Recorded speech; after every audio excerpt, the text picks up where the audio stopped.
आज के इस क्लास में हम कक्षा 7 के विज्ञान से अध्याय 13 बतलाएंगे और इसका नाम है मिट्टी। तो इसके सभी प्रश्न और उत्तर को हम बतलाएंगे। आप लोग वीडियो को शुरू से लेके अंत तक देखिए और चैनल पर नए तो हमारे चैनल को सब्सक्राइब कर दीजिए और साथ में घंटी भी बजा दीजिएगा। तो चलिए अब हम प्रश्न की ओर बढ़ते हैं।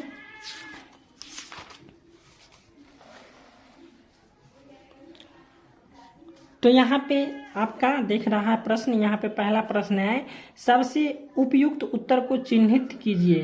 तो यहाँ पे एक का एक में दिया हुआ है कि जल धारण क्षमता सबसे अधिक होता है। तो जल धारण कर क्षमता करने की सबसे अधिक किसके पास होती है? चिकनी मिट्टी में होती है। ठीक है। उसके बाद 2 में है धान की फसल के लिए उपयुक्त मिट्टी है। तो धान की फसल के लिए उपयुक्त मिट्टी हो जाएगा चिकनी एवं दोमट मिट्टी जो है सो धान की फसल के लिए उपयुक्त मिट्टी है। उसके बाद 3 में है किस प्रकार की मिट्टी में अंतःस्रवण दर सबसे अधिक होती है? अंतःस्रवण दर तो यह हो जाएगा बालुई मिट्टी। ठीक है। तो यहाँ पे देख लीजिए अंतःस्रवण दर किस मिट्टी में सबसे अधिक होती है? तो ये हो जाएगा बालुई मिट्टी में। ठीक है। अब यहाँ पे दूसरा प्रश्न है आपका कि मिट्टी का निर्माण किस प्रकार होता है, समझाइए। ठीक है। इसका एक शॉर्टकट आंसर है, बतला देते हैं कि लिखेंगे कि चट्टानों की टूटने फूटने एवं घिसने से जो है सो मिट्टी का निर्माण होता है। चलिए अब हम दूसरा प्रश्न बता देते हैं। यहीं पे दूसरा का आंसर,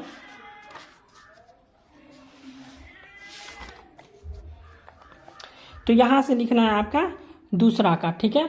दूसरा का आंसर यहां से है, तेज धूप के कारण चट्टानें गर्म हो जाती हैं और उसमें दरारें पड़ जाती हैं। ठंड या वर्षा होने पर उन चट्टानों में टूटने की प्रक्रिया होती है और इस प्रक्रिया में चट्टान के अंदर क्या होता है? पेड़ पौधे की पत्तियां, मृत सजीवों के अवशेष मिल जाते हैं। पवन, जल और जलवायु की क्रिया से चट्टानों के टूटने पर क्या होता है? मिट्टी का निर्माण होता है। ठीक है। तो ये हो गया 2 का। अब चलिए हम तीसरा प्रश्न का बतलाते हैं। तो तीसरा प्रश्न है, बालुई मिट्टी, दोमट मिट्टी तथा चिकनी मिट्टी में अंतर स्पष्ट करें। तो इसका भी प्रश्न हम इसका उत्तर भी हम बतला देते हैं, यहीं पे होगा। तो यहाँ पे इसे लिख लेना। ठीक है। देख लीजिए यहाँ पे तीसरा प्रश्न का आंसर है कि यदि मिट्टी में बड़े कणों का अनुपात अधिक हो तो वह बालुई मिट्टी कहलाती है। उसके बाद यदि सूक्ष्म कणों का अनुपात अपेक्षाकृत अधिक हो तो इसे चिकनी मिट्टी कहते हैं। उसके बाद हो जाएगा यदि बड़े और छोटे कणों की मात्रा लगभग समान हो तो यह दोमट मिट्टी कहलाती है। तो ये हो गया आपका अंतर। ठीक है। अब चलिए अब हम तीसरा प्रश्न बतलाते हैं।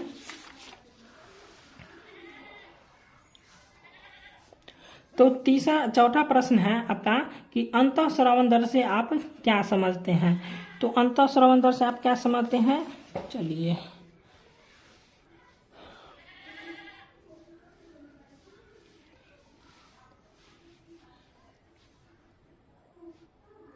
तो यहाँ पे चौथा प्रश्न है, अंतःस्रवण दर से आप क्या समझते हैं? मिट्टी के गुण, पानी के अवशोषण। ठीक है। तो यहाँ पे अंतःस्रवण दर से आप क्या समझते हैं? अंतःस्रवण दर में जल का धारण करने की क्षमता में क्या अंतर है? ठीक है। तो चलिए इसको हम बतलाते हैं। तो यहाँ पे लिख लिए इस प्रकार से, मिट्टी में पानी के सूखना हो जाएगा अवशोषण और अंतःस्रवण हो जाएगा। तो यहाँ पे लिखेंगे जल के मिट्टी में अंतःस्रावित होने में जो है सो लगने वाले समय के आधार पर अंतःस्रवण दर गणना ही अंतःस्रवण दर है और मिट्टी में पानी कितनी तेजी से अंदर जाता है अंतःस्रवण कहलाता है। तो अंतःस्रवण किसे कहते हैं? तो हम इसको लिखेंगे कि मिट्टी में जो है सो पानी कितनी तेजी से अंदर जाता है उसे हम क्या कहते हैं? अंतःस्रवण दर कहते हैं। तो यहाँ पे अंतःस्रवण दर हो जाएगा मिली प्रति मिनट, यानी कि जल की मात्रा बट्टा हो जाएगा अंतःस्रवण की अवधि। उसके बाद यहाँ पे लिखेंगे कि यह दर बालुई मिट्टी में सबसे अधिक और चिकनी मिट्टी में सबसे कम होती है। ठीक है। तो ये हो गया आपका 4 का आंसर। उसके बाद 5 में है जल धारण। ठीक है। जल धारण क्षमता से आपका क्या अभिप्राय है? अंतःस्रावन दर और जल धारण करने की क्षमता में क्या अंतर होता है? लिखना है, ठीक है। तो यहाँ पे पहले हम लिख लेंगे जल धारण क्षमता, ठीक है। उसके बाद क्या करना है, तो पहले इसको हम उत्तर बतला देते हैं कि मिट्टी अपने में जल को रोके रखती है, जिस मिट्टी में नमी कहते हैं, जिसे मिट्टी में क्या कहते हैं, नमी कहते हैं। यानी कि मिट्टी अपने जल को रोके रखती है और जिससे मिट्टी में नमी कहते हैं, और मिट्टी की जल को रोके रखने की क्षमता ही जल धारण क्षमता जो कहलाती है, ठीक है। उसके बाद चिकनी मिट्टी की जल धारण क्षमता सबसे अधिक होती है। प्रश्न संख्या 5 में जो है सो यहाँ तक लिखना है, ठीक है। उसके बाद क्या करना है आपको, यहाँ पे 4 नंबर में जो हम बतलाए थे इसको भी लिखना है। तो आपका यहाँ से लेके यहाँ तक जो है सो आपको 5 नंबर में भी लिखना है, ठीक है। तो 5 का आंसर हो जाएगा, ये हो जाएगा, उसके बाद ये हो जाएगा, जो हम 5 में बतलाए हैं वो भी लिखना है, उसके बाद 4 नंबर का भी आंसर लिखना है, ठीक है। तो ये हो जाएगा आपका 5 नंबर का आंसर, ठीक है। अब चलिए हम प्रश्न संख्या 6 को बतलाते हैं। तो यहाँ पे 6 नंबर प्रश्न है, समझाइए कि मिट्टी के अपरदन तथा मिट्टी प्रदूषण को किस प्रकार रोका जा सकता है। तो यहाँ पे लिखेंगे मृदा अपरदन को रोकने के लिए, ठीक है।